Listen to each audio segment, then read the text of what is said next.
unaweza kaelezea labda kwa upande wa behavior tuseme ambazo zinaweza zikawa labda ni catalyst au labda inaweza behavior gani inaweza kama labda ni barriers ili watu pia waweze kujifunza. Tukianzia kwamba haya magonjwa tuseme ya milipuko yanayokuja na kupotea, hizi disease of pandemic potential, mfano kama dengue, ma yellow fever, ma chikungunya tuliyosikia kule Mtwara.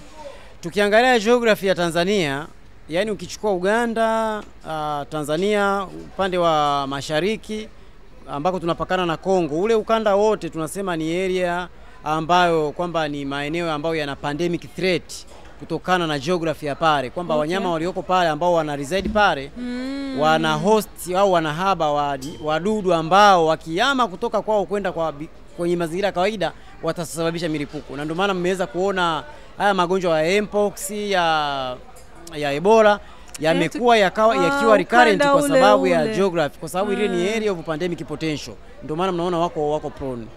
Lakini tukija sasa, haya magonjwa ni kwa nini yanatuathiri? Ni kwa sababu ya umaskini tu, sio kitu kingine. Yani kwamba mazingira yakiboreshwa, magonjwa mengine yataondoka yenyewe, kwamba tukiimprove kwa mfano sanitation, hatutakuwa na kichocho tena, hatutakuwa na hapo kidogo. Dr. Sanitation unamaanisha nini? Kuna mtu anaweza kaa anaangalia leo unamaanisha nini?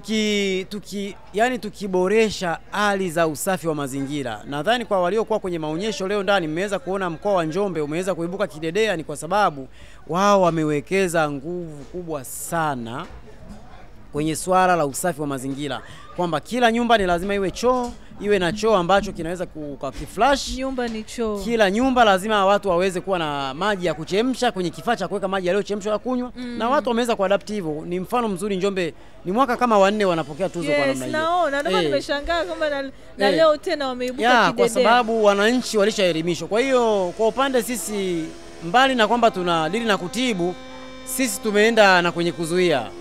Sawa, kwa sababu sasa hivi tumeona ile njia za kukaa hospitali, unasubiri watu waumwe, una dawa nzuri, una vifaa vya kisasa. Tumeona ni mbinu za kizamani, hauwezi kupambana na magonjwa, kwa sababu kama mtu mmoja akija hospitali kuumwa tayari ameshaambukiza watu 50. Kwa hiyo sasa hivi ndio maana unaona nguvu ya Wizara ya Afya imehamia kwenye kuzuia kuliko kutibu, kwamba utawekeza pesa nyingi sana kwenye vifaa, lakini mtu anakuja late stage ambayo haitamsaidia. Kama ni saratani imeshafika stage 4 ambako ni inakuwa ni palliative. Kwa hiyo ndio maana unaona sasa hivi nguvu yote tunaihamishia kwenye kutoa elimu. Tunaamini wananchi wakipewa elimu, kwa sababu kuchemsha maji hapo ni swala la kuyachemsha. Kwa hiyo walimu wa wananchi wakielimishwa kwamba ingawa wananchi mwingine atakwambia mkaa wa kuchemshia sina. Sasa hivi lakini tuko kwenye nishati safi, lakini tunaamini Tanzania ya karibia zaidi ya nusu ya nchi ni misitu. Hatujawahi kuwa na tatizo la kwamba kuna mwananchi kakosa mkaa, kakosa swala la mtu kukosa nishati. Wasisingizie.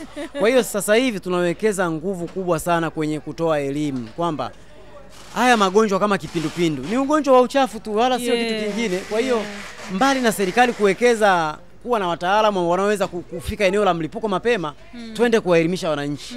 Wawe na vyoo, wavitumie, tusifungulie maji taka wakati mvua zinavonyesha. Na tunaamini kama wananchi wakioni kwamba wako responsible, they are responsible kwa afya yao, tunaamini madaktari tutakuwa tuna kazi ndogo sana. Kwa hiyo hospitali zitapungukiwa na watu, kwa sababu ukiangalia foleni inayopigwa kwenye mahospitali ni magonjwa yanayoweza tukiwa serious tunayaondoa. Yani ni swala la wananchi na madaktari kuamua. Kwa hiyo sio swala la madaktari au wauguzi peke yake. Ni swala la wananchi wakioni kwamba sisi tuko responsible, choo tukakitumia. Watu nimesikia ninaumwa, sihitaji kwenda kwenye duka la dawa, ngoja niende kwanza hospitali nikachunguze ndo niende.